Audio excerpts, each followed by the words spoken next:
Finding Nemo, Monsters Inc., Incredibles, Toy Story, Cars, Toy Story, Incredible Cars. All these movies have one thing in common, and what may that be?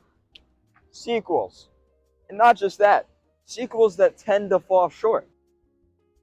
Hey, before we begin, we're so close to 1 subscriber. Maybe please subscribe. So with all these sequels for amazing movies, there's something surprisingly shocking about it, really. I mean, that's what's surprisingly and shocking me. I'm trying my best here. But the weird thing about Pixar sequels is that they actually turn out pretty good. I mean, think about it. Toy Story 2, Toy Story 3, Toy Story 4 even. Like, that one's a bit more arguable. But Toy Story 2 and 3, they knocked Toy Story 1 out of the park. Toy Story 1 looks like a Coco Melon video next to 2 and 3. Like, what? How did that happen? You have Finding Dory and Finding Nemo. And this one is very arguable, but I think they're of similar quality. And then the weird one, there's Cars 2 and 3. That one's just doing its own thing. Incredibles 2, compared to Incredibles 1, it's kind of terrible. That didn't stop the fact that it was one of the most profitable movies ever because of the anticipation that the first one created. But if they were to make an Incredibles 3, oh god, that would do terrible. Like Cars 3. The Cars series. Like, you don't know what's going on there. I just said it's just on its own trip. Yes, it is. But does that mean it's better or worse? It's just an unfair comparison, really. But all of these things are kind of weird to think about because, in hindsight, they're all pretty good. Leading up to Cars 3, what was going through their minds? It's like, okay, we just got severely disappointed with Cars 2 because it wasn't like Cars 1. What's Cars 3 going to be like? Very worrisome, because what if it's another spy movie? Watch it just be a Star Wars movie, but with cars. That's actually pretty hilarious. Copyright. These worries were there until they watched it, right? When it came out in 2017, everyone went to the theater, they watched this movie, they're like, okay, it was a Cars movie, not a Cars 2 movie. It stuck to what Cars 1 did, it focused more on Lightning McQueen. Mater was there, but not an important character. It was just a Cars movie, and it worked. Although note how it did not do as well as Cars 2, albeit that's because it was the third one and not the second. I'm trying my best here. Shut up! Shut it! It's a tractor trailer, sorry. Now you clicked on this video to figure out why sequels are the worst. And to be truthful, they're not the worst. That's right, you got played. You got played, Buster. What makes sequels terrible is that they're risky. Right now, the movie Inside Out 2 is supposedly in production. I have no clue if that's true. I haven't seen a trailer or anything. But, come on, really? The newest Pixar movie that was out when I started becoming interested in this topic was Onward, which is kind of ironic because that's when it started dying, but shut up. I've never had to live through the direct release of a sequel. So hearing something like Inside Out 2 come out, it's really worrying. Think about Monsters Inc. We got Monsters Inc., phenomenal movie. We got Monsters University. Wow, that was awesome. But imagine Monsters University was being released now.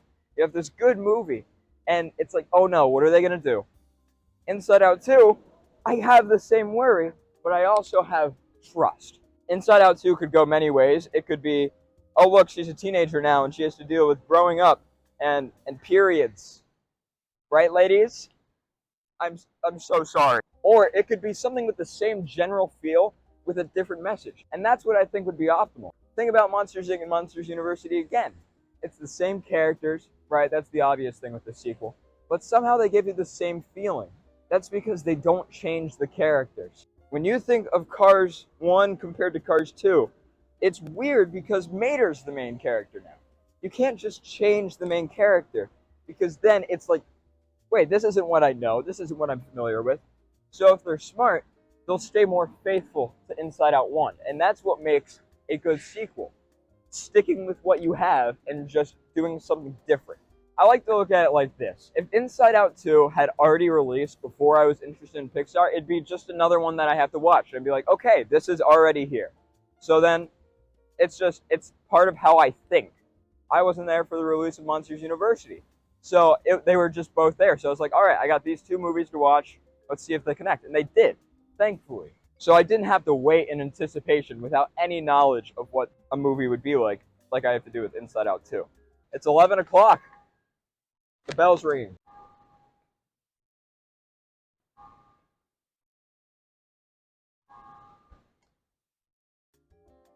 So, what do we do?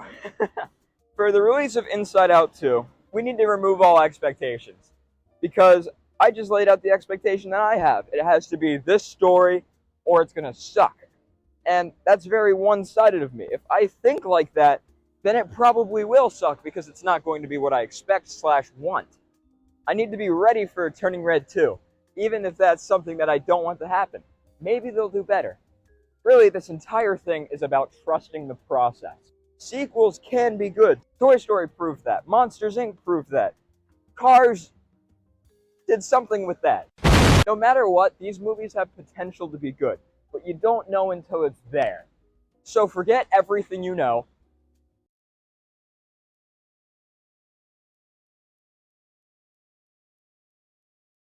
That joke sucked. Forget everything you know and get ready for something new. If it's not new, then hey, you can hate on it, right? Push for more originals. I said that in the last video. Just remove the expectation. With all that being said, Pixar has made good movies. And they continue to, at least some of us think. If we can't trust in a second variation of Inside Out, then there's some problems there. That's just our problem. That's not Pixar's problem. They may be in it for the money, which is kind of, that's how, that capitalism. They're in it for the money, but we're here for the experience. So let's try to make it a good one. Dang it, that sounded very psychological and philosophically inclined, so let's make a poop joke. Poop!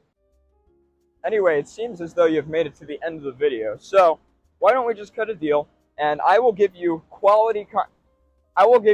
somewhat decent content in exchange for your subscription. Yeah? That's business. I learned that in Lord Business.